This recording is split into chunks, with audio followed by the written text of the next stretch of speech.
ನಿಶಾನೆ ಸಿಕ್ಕಿದ್ದು ಫೆಬ್ರವರಿಯಿಂದ ಕರ್ನಾಟಕದಲ್ಲಿ ಅಧಿಕೃತವಾಗಿ ಎಸ್ಐಆರ್ ಕೆಲಸಗಳು ಪ್ರಾರಂಭವಾಗಲಿವೆ. ಬಂಗಾಳ, ಕೇರಳ, ತಮಿಳುನಾಡು ಸೇರಿದಂತೆ 9 ರಾಜ್ಯಗಳಲ್ಲಿ ಈ ಪ್ರಕ್ರಿಯೆ ಈಗ ಚಾಲ್ತಿಯಲ್ಲಿದೆ. ಕರ್ನಾಟಕದಲ್ಲಿ ಈ ಮಾಸಾಂತ್ಯದೊಳಗೆ ಪೂರ್ವಭಾವಿ ಕೆಲಸಗಳು ಮುಗಿಯಲಿದ್ದು ಫೆಬ್ರವರಿಯಿಂದ ಪೂರ್ಣ ಪ್ರಮಾಣದಲ್ಲಿ ಅಧಿಕಾರಿಗಳು ಬೀದಿಗಿಳಿಯಲಿದ್ದಾರೆ. ಮತದಾರರ ಪಟ್ಟಿಯ ವಿಶ್ವಾಸ ಅರ್ಹತೆ ಹೆಚ್ಚಿಸುವುದು ಈ ಪ್ರಕ್ರಿಯೆಯ ಮೂಲ ಉದ್ದೇಶವಾದರೂ ಪ್ರತಿಪಕ್ಷಗಳು ಇದನ್ನು ತಮ್ಮದೇ ಆದ ದೃಷ್ಟಿಕೋನದಲ್ಲಿ ನೋಡುತ್ತಿವೆ. ಇದು ಒಂದು ಕಡೆ ಮತದಾರರಲ್ಲಿ ಕುತೂಹಲ ಮೂಡಿಸಿದರೆ ಇನ್ನೊಂದು ಕಡೆ ಆತಂಕ ಮನೆ ಮಾಡಿದೆ. ಚುನಾವಣಾ ಆಯೋಗ ಸಿದ್ಧತೆ ಫೈನಲ್. ರಾಜಕೀಯ ಪಕ್ಷಗಳಿಂದ ತಾಲೀಮು ಶುರು. ಈಗಾಗಲೇ ರಾಜ್ಯ ಚುನಾವಣಾ ಆಯೋಗ ಈ ನಿಟ್ಟಿನಲ್ಲಿ ಬಹುತೇಕ ಸಿದ್ಧತೆಗಳನ್ನು ಪೂರ್ಣಗೊಳಿಸಿದೆ. ವಿಶೇಷವೆಂದರೆ ಕಳೆದ ಡಿಸೆಂಬರ್ನಿಂದಲೇ ಎಸ್ಐಆರ್ಗೆ ಸಂಬಂಧಿಸಿದ ಪೂರ್ವಭಾವಿ ಪ್ರಕ್ರಿಯೆಗಳು ರಾಜ್ಯದಲ್ಲಿ ಆರಂಭವಾಗಿವೆ. ಇದಕ್ಕಾಗಿ ಚುನಾವಣಾ ಆಯೋಗವು 2002ರ ಮತದಾರ ಪಟ್ಟಿ ಮತ್ತು 2025ರ ಮತದಾರರ ಪಟ್ಟಿಯನ್ನ ಹೋಲಿಕೆ ಮಾಡುತ್ತಿದೆ. ಅಂದ್ರೆ 2002ರ ಮತದಾರರ ಪಟ್ಟಿಯಲ್ಲಿ ದಾಖಲಾಗಿದ್ದರೆ ಅವರ ಹೆಸರನ್ನ ಹೊಸ ಮತದಾರರ ಪಟ್ಟಿಯಲ್ಲಿ ನೋಂದಾಯಿಸಿಕೊಳ್ಳುವುದಕ್ಕೆ ನಿಗದಿಪಡಿಸಲಾದ ಅರ್ಹ ಸರ್ಕಾರಿ ದಾಖಲೆಯಲ್ಲಿ ಒಂದನ್ನು ಸಲ್ಲಿಸಬೇಕಾಗುತ್ತದೆ. ರಾಜ್ಯದಲ್ಲಿ ಒಟ್ಟು 5,547 ಕೋಟಿ ಮತದಾರರಿದ್ದಾರೆ. ಆದರೆ ಆಘಾತಕಾರಿ ವಿಷಯವೇನೆಂದರೆ ಈ ಪೈಕಿ ಕೇವಲ 3.05 ಕೋಟಿ ಮತದಾರರು ವಿವರಗಳು ಮಾತ್ರ ಸರಿಯಾಗಿ ತಾಳೆಯಾಗಿವೆ. ಅಂದರೆ ಬಾಕಿ ಇರುವ ಸುಮಾರು 2.5 ಕೋಟಿ ಮತದಾರರ ವಿವರಗಳಲ್ಲಿ ವ್ಯತ್ಯಾಸಗಳಿರುವ ಸಾಧ್ಯತೆ ಇದೆ. ಈ ವ್ಯತ್ಯಾಸಗಳನ್ನು ಸರಿಪಡಿಸುವುದೇ ಎಸ್ಐಆರ್ನ ಮುಖ್ಯ ಗುರಿ. ಈಗಾಗಲೇ ರಾಜ್ಯದ ಜಿಲ್ಲಾಧಿಕಾರಿಗಳಿಗೆ ಸೂಕ್ತ ತರಬೇತಿಯನ್ನು ಚುನಾವಣಾ ಆಯೋಗದಿಂದ ನೀಡಲಾಗಿದೆ. 2002ರ ಮತದಾರರ ಪಟ್ಟಿಯನ್ನು ವೆಬ್ನಲ್ಲಿ ಪ್ರಕಟಿಸಲಾಗಿದ್ದು BLOಗಳಿಗೆ ಐಡಿ ಕಾರ್ಡ್ ಅನ್ನು ಕೂಡ ನೀಡಲಾಗಿದೆ. BLOಗಳಿಗೆ ಅಗತ್ಯ ಕಿಟ್ ಬಾಕ್ಸ್ ಅನ್ನು ರವಾನಿಸಲಾಗಿದ್ದು ರಾಜಕೀಯ ಪಕ್ಷಗಳ ಸಹಕಾರವನ್ನು ಯಾಚಿಸಲಾಗುತ್ತಿದೆ. ಎಸ್ಐಆರ್ ಅಥವಾ ಮತಪಟ್ಟಿ ಪರಿಷ್ಕರಣೆ ಎಂದರೇನು? ಎಸ್ಐಆರ್ ಎಂದರೆ ವಿಶೇಷ ಮತಪಟ್ಟಿ ಪರಿಷ್ಕರಣೆ. ಇದನ್ನ ಕಾಲಕಾಲಕ್ಕೆ ಕೇಂದ್ರ ಚುನಾವಣಾ ಆಯೋಗ ನಡೆಸುತ್ತದೆ.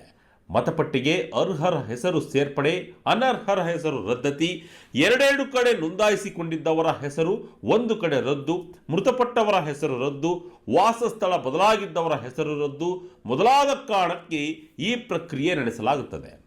ಇತ್ತೀಚೆಗೆ ಬಿಹಾರದಲ್ಲಿ ನಡೆಸಲಾಗಿತ್ತು. ಇದೀಗ ವಿಧಾನಸಭಾ ಚುನಾವಣೆ ನಡೆಯುವ ರಾಜ್ಯಗಳಾದ ಬಂಗಾಳ, ಕೇರಳ, ತಮಿಳುನಾಡು ಸೇರಿ 9 ರಾಜ್ಯ, 3 ಕೇಂದ್ರಾಡಳಿತ ಪ್ರದೇಶಗಳಲ್ಲಿ ಇದೇ ಪ್ರಕ್ರಿಯೆ ನಡೆಸಲಾಗುತ್ತಿದೆ. ಈಗ ಕರ್ನಾಟಕದಲ್ಲೂ ನಡೆಯಲಿದೆ. ಅಧಿಕಾರಿಗಳಿಗೆ ಸಿದ್ದರಾಮಯ್ಯ ಖಡಕ್ ವಾರ್. ಕಾರ್ಯಕರ್ತರಿಗೆ ಡಿಕೆಶಿ ಕೂಡ ಸೂಚನೆ. ಈ ಎಸ್ಐಆರ್ ಪ್ರಕ್ರಿಯೆ ಈಗ ರಾಜಕೀಯ ವಲಯದಲ್ಲೂ ಭಾರೀ ಸಂಚಲನವನ್ನು ಮೂಡಿಸಿದೆ. ಡಿಸಿಎಂ ಡಿಕೆ ಶಿವಕುಮಾರ್ ಈಗಾಗಲೇ ತಮ್ಮ ಪಕ್ಷದ ಕಾರ್ಯಕರ್ತರಿಗೆ ಕಟ್ಟುನಿಟ್ಟಿನ ಸೂಚನೆಯನ್ನು ನೀಡಿದ್ದಾರೆ. ಎಸ್ಐಆರ್ ಬಗ್ಗೆ ಕಾಂಗ್ರೆಸ್ ಕಾರ್ಯಕರ್ತರು ಎಚ್ಚರಿಕೆಯಿಂದ ಇರಬೇಕು. ಉದ್ದೇಶಪೂರ್ವಕವಾಗಿ ಅಥವಾ ಅತಾಚೂರ್ಯದಿಂದ ಅರ್ಹ ಮತದಾರರ ಹೆಸರು ಪಟ್ಟಿಯಿಂದ ಡಿಲೀಟ್ ಆಗದಂತೆ ನೋಡಿಕೊಳ್ಳಬೇಕು ಎಂದು ಅವರು ಕರೆ ನೀಡಿದ್ದಾರೆ. ಇತ್ತ ಮುಖ್ಯಮಂತ್ರಿ ಸಿದ್ದರಾಮಯ್ಯನವರು ಕೂಡ ಈ ಬಗ್ಗೆ ಪ್ರತಿಕ್ರಿಯಿಸಿದ್ದು, ತಮ್ಮ ಪಕ್ಷ ಎಂದಿಗೂ ಮತದಾರರ ಪಟ್ಟಿ ವಿಚಾರದಲ್ಲಿ ರಾಜಕೀಯ ಮಾಡುವುದಿಲ್ಲ. ಆದರೆ ಯಾವುದೇ ಒಬ್ಬ ನಿಜವಾದ ಮತದಾರರನ್ನು ಪಟ್ಟಿಯಿಂದ ಹೊರಗುಳಿಯಬಾರದು ಎಂಬುದು ನಮ್ಮ ಆಶಯ. BLOಗಳು ಅತ್ಯಂತ ಎಚ್ಚರಿಕೆಯಿಂದ ಕೆಲಸ ಮಾಡಬೇಕು ಎಂದು ತಿಳಿಸಿದ್ದಾರೆ. ಎಸ್ಐಆರ್ಗೆ ಯಾವೆಲ್ಲ ದಾಖಲೆ ಬೇಕು? ದಾಖಲೆ ನೀಡದಿದ್ದರೆ ಏನೆಲ್ಲ ಆಗುತ್ತೆ? ಅಧಿಕಾರಿಗಳು ನಿಮ್ಮ ಮನೆ ಬಾಗಿಲಿಗೆ ಬಂದಾಗ ಎಸ್ಐಆರ್ಗೆ ಏನೆಲ್ಲ ದಾಖಲೆಗಳನ್ನು ಸಲ್ಲಿಸಬೇಕು ಅನ್ನೋದನ್ನ ನೋಡುವುದಾದ್ರೆ, ಕೇಂದ್ರ ಅಥವಾ ಸರ್ಕಾರದ ಉದ್ಯೋಗಿ, ಪಿಂಚಣಿದಾರರ ಯಾವುದೇ ಗುರುತಿನ ಚೀಟಿ, ಪಿಂಚಣಿ ಸಂದಾಯ ಆದೇಶವನ್ನು ನೀಡಬೇಕಾಗುತ್ತದೆ. 1987ಕ್ಕಿಂತ ಮುನ್ನ ಸರ್ಕಾರ, ಸ್ಥಳೀಯ ಪ್ರಾಧಿಕಾರ, ಬ್ಯಾಂಕ್, ಅಂಚೆ ಕಚೇರಿ, ಜೀವ ವಿಮಾ ನಿಗಮ, ಸಾರ್ವಜನಿಕ ಉದ್ಯಮ ನೀಡಿರುವ ಯಾವುದೇ ಗುರುತಿನ ಚೀಟಿ, ಪ್ರಮಾಣ ಪತ್ರ, ದಸ್ತಾವೇಜು ದಾಖಲೆಯಾಗಲಿದೆ. ಸಕ್ಷಮ ಪ್ರಾಧಿಕಾರ ನೀಡಿರುವ ಜನನ ಪ್ರಮಾಣ ಪತ್ರ, ಪಾಸ್ಪೋರ್ಟ್, ಮಾನ್ಯತೆ ಪಡೆದ ಮಂಡಳಿ, ವಿಶ್ವವಿದ್ಯಾಲಯ ನೀಡಿರುವ ಮೆಟ್ರಿಕ್ಯುಲೇಷನ್, ಶೈಕ್ಷಣಿಕ ಪ್ರಮಾಣ ಪತ್ರ ಕೂಡ ಸಲ್ಲಿಸಬಹುದು. ರಾಜ್ಯದ ಸಕ್ಷಮ ಪ್ರಾಧಿಕಾರ ನೀಡಿರುವ ಕಾಯಂ ನಿವಾಸ ಪ್ರಮಾಣ ಪತ್ರ, ಅರಣ್ಯ ಹಕ್ಕು ಪ್ರಮಾಣ ಪತ್ರ, OBC, ಪರಿಶಿಷ್ಟ ಜಾತಿ, ಪರಿಶಿಷ್ಟ ಪಂಗಡ ಅಥವಾ ಯಾವುದೇ ಜಾತಿ ಪ್ರಮಾಣ ಪತ್ರ, ಸರ್ಕಾರ ನೀಡಿದ ಯಾವುದೇ ಜಮೀನು ಹಂಚಿಕೆ ಪ್ರಮಾಣ ಪತ್ರವನ್ನು ದಾಖಲೆಯಾಗಿ ಸಲ್ಲಿಸಬಹುದು. ಇನ್ನು ಆಧಾರ್‌ನನ್ನು ಗುರುತು ಸಾಬೀತು ದಾಖಲೆಯಾಗಿ ಮಾತ್ರ ಪರಿಗಣಿಸುತ್ತಿದ್ದು ಅದಕ್ಕಾಗಿ ನೀಡಬಹುದು. ಆದರೆ ಇದು ಪೌರತ್ವವನ್ನು ದೃಢೀಕರಿಸಲ್ಲ. ಅದಕ್ಕಾಗಿ ಬೇರೆ ದಾಖಲೆಗಳನ್ನು ನೀವು ನೀಡಬೇಕಾಗುತ್ತದೆ. ಈ ದಾಖಲೆಗಳಿಂದ ಡ್ರೈವಿಂಗ್ ಲೈಸೆನ್ಸ್ ಹಾಗೂ ಚುನಾವಣಾ ಆಯೋಗದ ಗುರುತಿನ ಚೀಟಿಯನ್ನು ಕೈಬಿಡಲಾಗಿದೆ.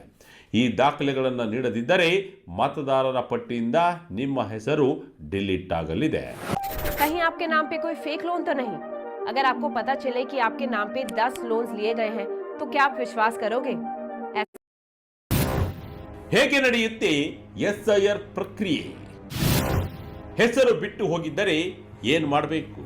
2025ರ मतदारರ ಪಟ್ಟಿಯಲ್ಲಿ ಹೆಸರಿರುವವರಿಗೆ ಆಯೋಗದಿಂದಲೇ ಮುದ್ರಿತ ಅರ್ಜಿ ಮನೆಗೆ ತಲುಪಿಸಲಾಗುತ್ತದೆ. ಪರಿಷ್ಕರಣೆ ನಡೆಸಲು ಬೂತ್ ಮಟ್ಟದ ಅಧಿಕಾರಿ ಕ್ಯಾಂಪ್ ಕೂಡ ನಡೆಸುತ್ತಾರೆ.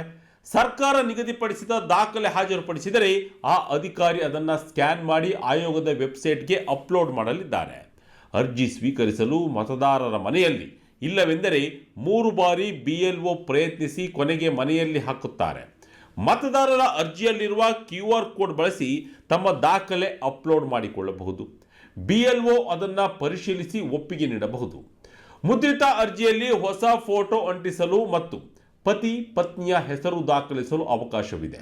BLO ಒಂದು ಅರ್ಜಿ ಪ್ರತಿ ತಾನು ಇಟ್ಟುಕೊಂಡು ಆಯೋಗಕ್ಕೆ ಸಲ್ಲಿಸಿದರೆ ಮತ್ತೊಂದು ಅರ್ಜಿದಾರರಿಗೆ ಕೊಡುತ್ತಾರೆ.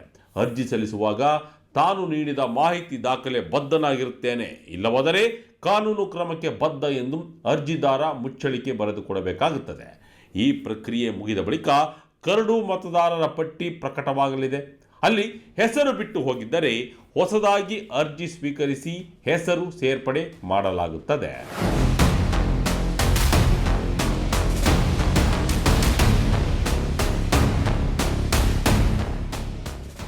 ಒಟ್ಟಾರೆಯಾಗಿ ಹೇಳುವುದಾದರೆ ಕರ್ನಾಟಕದಲ್ಲಿ ಫೆಬ್ರವರಿಯಿಂದ ಆರಂಭವಾಗಲಿರುವ ಈ SIR ಅಥವಾ मतदाರರ ಪಟ್ಟಿಯ ವಿಶೇಷ ಸಮಗ್ರ ಪರಿಷ್ಕರಣೆ ಪ್ರಕ್ರಿಯೆ ಕೇವಲ ಒಂದು ಆಡಳಿತಾತ್ಮಕ ಕೆಲಸವಲ್ಲ. ಇದು ದೇಶದ ಪ್ರಜಾಪ್ರಭುತ್ವ ವ್ಯವಸ್ಥೆಯ ಅಡಿಪಾಯವನ್ನು ಗಟ್ಟಿಗೊಳಿಸುವ ಮಹತ್ವದ ಹೆಜ್ಜೆಯಾಗಿದೆ. ರಾಜ್ಯದ ಸುಮಾರು 2.5 ಕೋಟಿ मतदाರರ ವಿವರಗಳಲ್ಲಿ ವ್ಯತ್ಯಾಸಗಳಾಗಿವೆ ಎಂದು ಆಯೋಗ ಹೇಳಿದ್ದು ಆತಂಕ ಮೂಡಿಸಿದೆ. SIR ಬಿಹಾರದಲ್ಲಿ ಸಾಕಷ್ಟು ಚರ್ಚೆಗೆ ಕಾರಣವಾಗಿತ್ತು. ಈಗ ರಾಜ್ಯದಲ್ಲಿ ಅದೆಷ್ಟು ವಿವಾದ ಸೃಷ್ಟಿಸುತ್ತೋ ಕಾದು ನೋಡಬೇಕು. ಏನೇ ಆಗಲಿ, ಚುನಾವಣಾ ಆಯೋಗವು ನಿಗದಿಪಡಿಸಿರುವ ಪೌರತ್ವ ದೃಢೀಕರಿಸುವ ಅಧಿಕೃತ ದಾಖಲೆಗಳನ್ನು ಈಗಲೇ ಸಿದ್ಧಪಡಿಸಿ ಇಟ್ಟುಕೊಳ್ಳಿ. ಒಂದು ಸಣ್ಣ ನಿರ್ಲಕ್ಷ್ಯವು ನಿಮ್ಮ ಹೆಸರನ್ನು मतदाರರ ಪಟ್ಟಿಯಿಂದ ಶಾಶ್ವತವಾಗಿ ಡಿಲೀಟ್ ಮಾಡಬಹುದು. ಇದಾಗಿತ್ತು ಈ ಕ್ಷಣದ ವಿಶೇಷ. ಇದೇ ರೀತಿಯ ವಿಶೇಷತೆಗಳಿಗಾಗಿ Vijaya Karnataka website, YouTube page